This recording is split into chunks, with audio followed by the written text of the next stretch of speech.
मामले को United Nations में ले गए, क्या कहेंगे? मेरे बात ढंग से अगर आप लोग दिखाओगे तो मैं जरूर कहना चाहते हैं।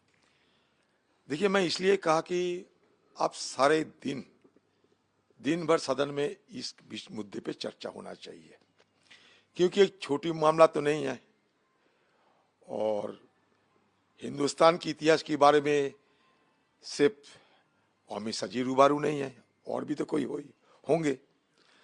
तो सबसे अच्छा होगा कि हिंदुस्तान के आम लोगों को भी पता चलेगी, दिन भर इस मुद्दे पे सदन में चर्चा हो। नंबर 1। नंबर 2, मान लीजिए नेहरू ने गलती की, जैसे कि अमित शाह जी ने और सारे बीजेपी पार्टी ने दशकों से शिकायत दर्ज करते रहे, यही है ना बात। तो मुझे कहने का मतलब, सदन के अंदर 2019 साल में जब 370 को खारिज किए गए थे, उस समय अमित शाह जी ने पीओके, सियाचिन, सब कश्मीर का हिस्सा है, वो हिस्सा वापस लाएंगे, ये कहते थे। मोदी जी की 10 साल हो गए, अटल बिहारी वाजपेयी के जमाने में भी 6 साल गुजर चुके हैं। तो उनको मतलब बीजेपी पार्टी को किसने रोका? हिंदुस्तान में तो 2 बहादुर है, मोदी जी और अमित शाह जी। तीन दोनों बहादुर को किसने रोका कि भाई पीओके तुम अपने कब्जे में लाया करो?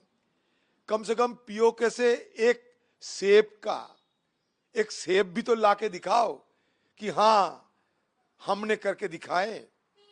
और इसके चलते भाई ये भी कहना चाहते हैं, आज पीओके की सीने चीरकर चाइना पाकिस्तान इकोनॉमिक कॉरिडोर बन रहे हैं।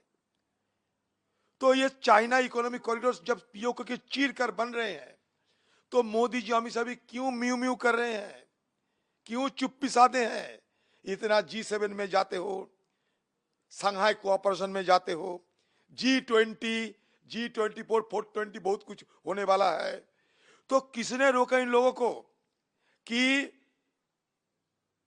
पाकिस्तान और चाइना के बीच पीओके की सीना चीरकर जो चाइना पाकिस्तान इकोनॉमिक कॉरिडोर हो रहे हैं, उसको रोकने के लिए क्यों कोई प्रयास नहीं किया जा रहा है? पीओके छीन के तुम लाके दिखाओ कि जो कांग्रेस ने नहीं कर पाए वो हम करके दिखाए हैं। एक सेब तो कम से कम लाया करो पीओके से। यहां बड़ी बड़ी बहादुरी करते हैं। जब लद्दाख में अतिक्रमण हो चुके हैं, गलवान की घटना सबको जानकारी है, तो हमारे प्रधानमंत्री क्या कह रहे थे? ना चीन घुसे हैं, ना कोई घुसा हुआ है। तो उनको याद दिलाना चाहते हैं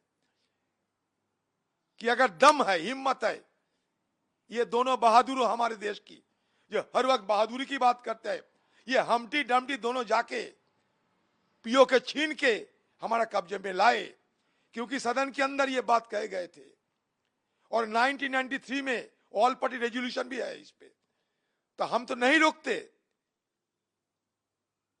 पीओके छीन के लाके दिखाओ। चुनाव 2024 में, चुनाव की पहले पीओके छीन के लाओ, सारे हिंदुस्तान की सब वोट तुम्हें मिलेगी।